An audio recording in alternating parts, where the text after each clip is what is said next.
Halo Sobat PUPR, hari ini saya akan membagikan pemahaman saya tentang nilai-nilai dasar ASN, akuntabel, dan kompeten.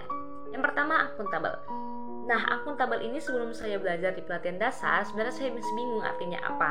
Nah, ternyata akuntabel adalah rasa tanggung jawab.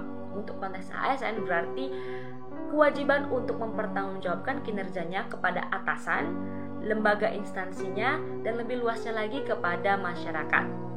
Akuntabel ini ternyata tidak hanya harus dimiliki oleh seorang individu saja, tapi lembaga atau organisasi bahkan instansi pemerintahan juga harus memiliki nilai akuntabel dalam organisasinya supaya mereka memenuhi tanggung jawab, mengamanahi pekerjaannya untuk menjamin terwujudnya nilai-nilai publik. Nah, setelah dilihat-lihat lagi ternyata akuntabel dan integritas mirip-mirip ya artinya. Nah, emang iya, jadi karena akuntabel dan integritas memang adalah prinsip yang harus dipegang teguh oleh semua unsur pemerintahan dalam memberikan layanan kepada masyarakat. Auli bahkan mengatakan bahwa sebuah sistem yang memiliki integritas itu pasti akan mendorong terjadinya akuntabilitas dalam organisasinya, integritas itu sendiri, dan transparansi.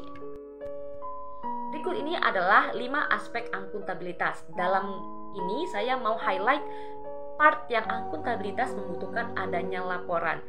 Nah, jadi baik itu hasil dari kinerja kita positif, menguntungkan atau berhasil, ataupun juga kinerja kita itu ada kekurangannya ataupun gagal, kita harus tetap memberikan laporan.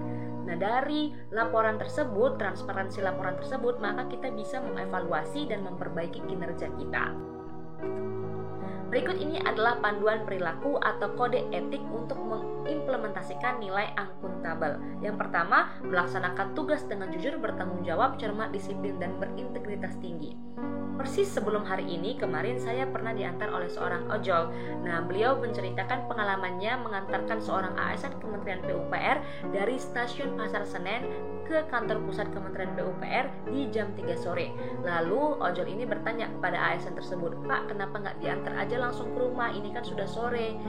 Tebak apa jawaban dari ASN tersebut? Ternyata ASN tersebut menjawab, "Pak, saya kerjanya sampai jam 5 sore. Jadi saya masih punya waktu 2 jam lagi untuk bekerja. Atasan saya juga sudah memberikan saya tiket sampai di Jakarta jam 3 sore. Artinya saya masih punya 2 jam lagi untuk bekerja." Ternyata setelah dengar cerita di situ, saya merasa, wah, ternyata akuntabel ini nggak cuma teoritis di buku saja ya. Ternyata sudah diaplikasikan oleh ASN Kementerian PUPR sendiri. Yang kedua, menggunakan kekayaan dan barang milik negara secara bertanggung jawab, efektif, dan efisien. Dan yang ketiga, tidak menyalahgunakan kewenangan jabatan. Menteri kita juga sudah mengarahkan 4 big no's untuk membantu kita mengimplementasikan nilai akuntabilitas. Yang pertama, no bribery, artinya kita tidak boleh menerima suap atau memeras.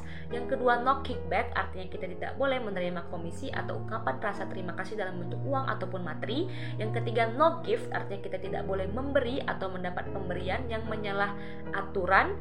Yang keempat, no luxurious lifestyle, artinya kita tidak boleh melakukan penjamuan penyambutan yang berlebihan atau terlalu mewah. Lanjut ke nilai dasar yang kedua, yaitu kompeten. Kompeten merupakan value yang mendorong kita untuk terus belajar dan mengembangkan kapabilitas diri kita. Bisa kita lakukan by experimenting, yaitu mencoba-coba berbagai metode. Yang kedua bisa dari by practicing, artinya kita tidak boleh coba sekali, harus coba terus untuk bisa menanamkan hal tersebut dalam diri kita. Yang ketiga, learning by investigating, artinya kita bisa menganalisa isu-isu di sekitar kita untuk belajar. Dan yang keempat, learning by sharing, artinya kita bisa diskusi atau memberikan informasi kepada rekan kita untuk saling belajar. Jadi ada juga 3 jenis kompetensi ASN, yaitu kompetensi teknis, artinya kita sebagai ASN yang memiliki jabatan fungsional harus punya kapabilitas untuk mengerjakan pekerjaan kita sesuai dengan jabatan tersebut.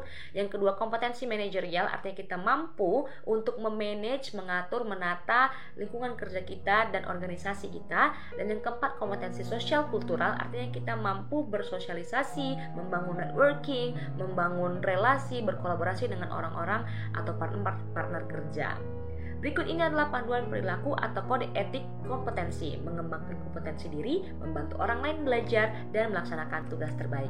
Demikianlah hasil dari pemahaman saya hari ini. Saya siap bertekad untuk melaksanakan dan mengimplementasikan nilai-nilai akuntabel dan kompetensi.